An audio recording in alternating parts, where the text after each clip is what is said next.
Hey guys, welcome to my channel. Thank you so much for your time. It is such a valuable thing. I know that it is very, very rough out there at times. So just hopping on here to hear me and to share with me is just exceptional. I just thank you so much. I hope the Lord blesses you in the time that you spend with me, and maybe you'll be encouraged and enlightened to either amplify and ignite your own life with the Lord, or maybe share a word that you're not familiar with the experience, and you hear me and you know someone else is struggling through it. Like, I just pray that people really find the freedom in Jesus that is true. None of this worldly religion stuff. At the end of the day, I know that there is a creator, and he's after us.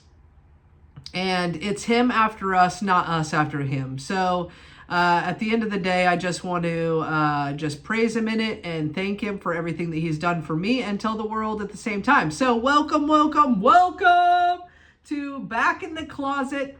My name is Stacy. I'm sure you're wondering what the heck that title means. Sit back, relax. It's going to take a few. But I assure you that I try to bring as much entertainment and as much positivity as I can in such a dark world. I just want to show the love of the Lord and what he's done in my life, how mercy and grace has just bathed me over and over and over, and just has filled up my cup and fed me and just directed me. And the fact that he is after me is just mind-boggling to me. I want to share it with the world, and I know that most of you have experienced his love and his grace as well. And I just want to share that, and I hope to encourage you to share yours as well. So if we could get started, I just want to start with the Lord's Prayer. It has really encouraged me in times where I didn't have a word to pray. Sometimes I can only pray Jesus because I don't know what to pray about or what to pray for, or I'm so hurt that I don't know what. So I believe there's a lot of power in his name alone. But I think that the Lord's Prayer covers every aspect of our life and everything that we need to survive. And it has just amplified and ignited my life in times where I had no idea the words to pray. So I want to encourage you today to join me in prayer. If we can do that, just bow your head. Our Father, who art in heaven, hallowed be thy name. Thy kingdom come, thy will be done on earth as it is in heaven. Give us this day our daily bread, and forgive us our trespasses as we forgive those who trespass against us. Lead us not into temptation, but deliver us from evil. For thine is the kingdom and the power and the glory forever. Amen. Man, I really do hope that heaven comes down in this thing, because for me to just show me, I don't know anything about what's going on here. The technology is a total learning curve. I really am not a professional at speaking, but I'm going to do my best. However, I am a professional at talking trash, so maybe I'll do that a little bit too. So anyway, I just want to be, a light. I know that this is a crazy ass, dark dungeon of a world. I know that there also is a counteraction to that, and he is the winner. He is the redeemer. He is the refiner, and he has saved me from the depths of my soul, man, and the depths of this world. Every single thing I feel like he has provided for me, I have turned vile. Everything that he has given to me, I have turned vile, and he has redeemed me again and again and again and again. And I just cannot thank him enough. Anyway, a little bit of background about myself. I grew up in a tiny town in the southeast corner of Kansas called Columbus.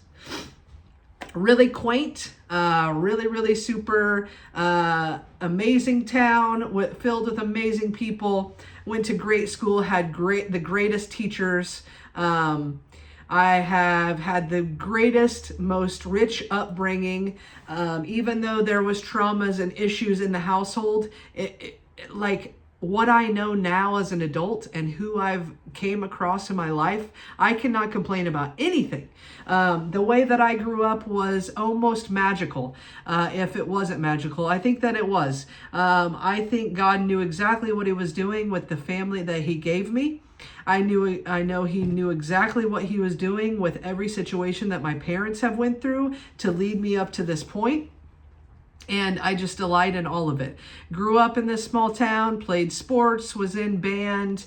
My dad was a children's minister, so that kept everything exciting. My mom was a pianist, so lots of creativity, lots of music in the house.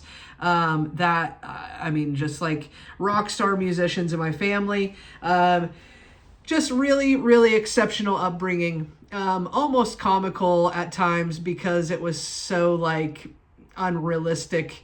My dad drove this conversion van, which was full of children all the time. Everybody wanted to be at my house all the time. It was like Grand Central Station, whether it be my siblings, friends, or my own. There was a lot of safety that I didn't know what was going on at the time, but now as an adult, still talking with those friends, it provided this environment of creativity, an environment of being honest and transparent and being able to be yourself, which was an incredible thing to do. So moving forward, growing up, great life. When I was a kid, I always wanted to get out of the country. I grew up in town, but it was still very country. Like my senior year of high school, we got our third stoplight, which was like so weird to most people. So I was ready to flip the coop. I moved to Joplin, Missouri, where I didn't go to school. I just started to work in the hospitality industry. Worked for many years there in Joplin.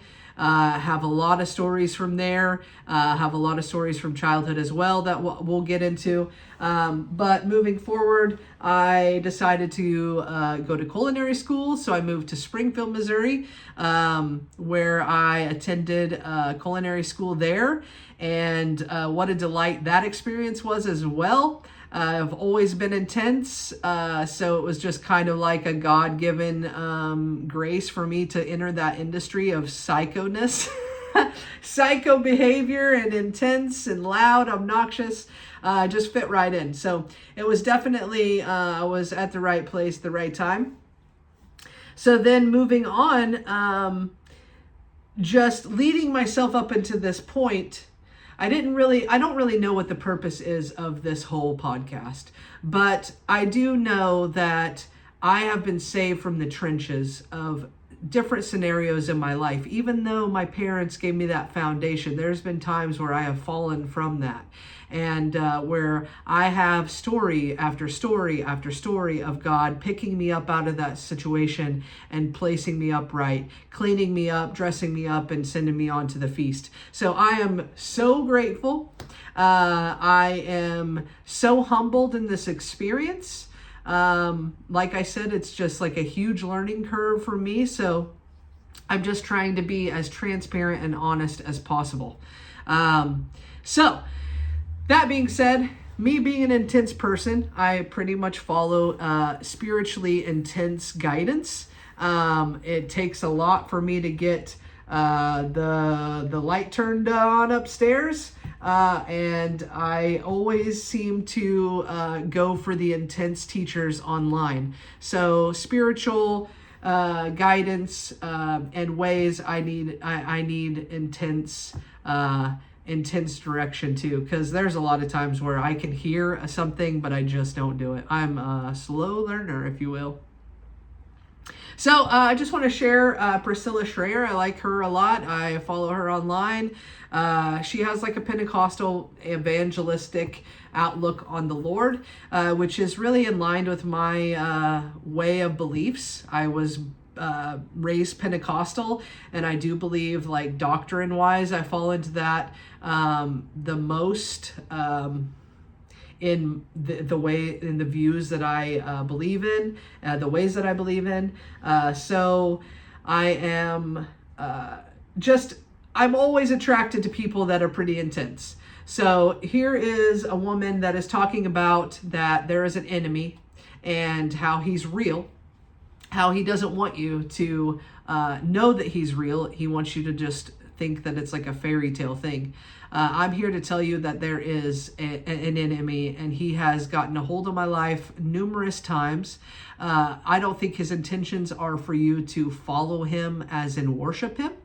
I think his intentions are just to throw you off, distract you, and get you doubting in yourself and the Lord, which will lead you on a path of destruction and death. I know from my own experience that I have been picked out of that walk a lot. God has redeemed me and saved me from the most hurtful things in my life, the most dark times in my life. And when I didn't know how I was going to get to the other side, he almost made it comical with what he's used for his own glory. What the devil intended on just total despair and destruction, he has picked me up. The Lord has picked me up and has washed that off and set me straight. So I just could not be more thrilled than that. And that's why I am here. That's why I follow the intensity of the teachers that I do, because I am a hard learner at sometimes. There's been points in my life where I should have snapped out of it sooner, but I just needed more of a learning experience. I wasn't ready to take on that endurance, that I was gaining through that experience yet. So I just want you to listen here and definitely know that there's an enemy, and she puts it in a really, really good, clear way. So check it out. You need to know that there is an enemy. He is against you. He is not for you. He plans to do anything and everything in his power to stir up challenge in your life enough to cause you to shrink back and not rise up and stand firm in the victory that you have been given in Christ Jesus. That's why the Apostle Paul says, stand firm. Because you have an enemy. An enemy that wants you to think that just because he is invisible, he is also fictional. He wants to be chalked up to nothing more than a caricature, a cartoon picture, a myth, a character for a kid's nursery rhyme. He doesn't want you to recognize the influence that he has over your life, possibly to cause you to never walk into the full expression of God's grace and goodness in your life. He is sinister. He is a master illusionist, and he is a deceiver. And he hopes to cleverly disguise himself behind life's most pressing problems to where you will forget he is even there. He wants you to point fingers at him or at her, at your boss, at your parent, at that particular professor or your RA in your dorm. He wants you to think it's that advisor or it's that financial problem, anything flesh and blood, because he knows as long as we're looking at the flesh and blood, we will direct all the wrong weapons at the wrong culprit. Man, it's so true. I believe that he is ready and waiting patiently. He is good at his game, and he has definitely been good at making himself a fairy tale. And I think that that's a lot of people get into this realm of what they see is what is. And I am a firm believer of what you see is only a minute speck of what is. There is a huge spiritual realm out there. And, you've heard of those guardian angels that are appointed to you. I think there's also a counteraction to that, and demons that are ready to throw you off guard, to make you feel uneasy, to make you feel insecure or not good enough to serve the Lord or to share in his gospel. I know that I have been deceived in many ways in that same thing where I was just like, I'm not good enough for this. I can't do this. In fact, this little creative endeavor has been a calling of mine for many years, but I just knew that I wasn't the one. I knew that I didn't have the background or the knowledge to tell people about Jesus or to get on here. I didn't have the knowledge of this technology and still don't. But I do know that there is a provider, a redeemer, a refiner, a creator of the universe that is after me and has spoken with me and has given me the endurance and the courage to jump on here and say, that's it. I've had enough. I'm going to be the person that I am. I'm going to share the most depths of my soul. And I am going to definitely glorify the Lord in every step of the way. I would not be the person that I am today unless I would have went through every single stubbing my toe, totally falling on my face. I delight in those moments. I have failed so many times that failure to me is just a learning experience. I know some of you really get in an uproar about failing or losing. But at the end of the day, I have never learned by winning. I was always too much of an egotistic person to shut up and hone in on why I even won. I was just a winner. So I delight in that now. I find a lot of freedom in failure. I find a lot of freedom in totally being humbled in my failure, to know that God is there right where I'm at. He's ready to meet me where I'm at if I just settle down and listen. In my industry has been intense and distracting and keeps you busy, which I think is the point of Satan throwing you off. I think that's his biggest scheme, is to make you busy. And I have been extremely busy in my stress at times. I have been an overthinker. I have been an oversharer. And at this point, all I can do is say enough is enough. I have totally ruined it, but I do have a redeemer. I do have a counselor. I do have a director of my life, and I am in full surrender mode with him. And I think that's what's brought me here. I mean, I don't know what else would have brought me to this point. So I'm very, very grateful. A little ranting and raving I have. So before I go, I'm just going to tell you, if you are living in your purpose of the Lord, you are going to have some serious darts flying at your head. There is going to be the people that you love the most come after you to tell you how wrong you are, because maybe they're scared for you, or whatever may be the case. Just stay the course. Stay focused. Don't give up. You don't follow man. I don't follow man. There is not one single person in this earth or on this earth that is willing and able to be what God is in your life other than God. It is beyond this world.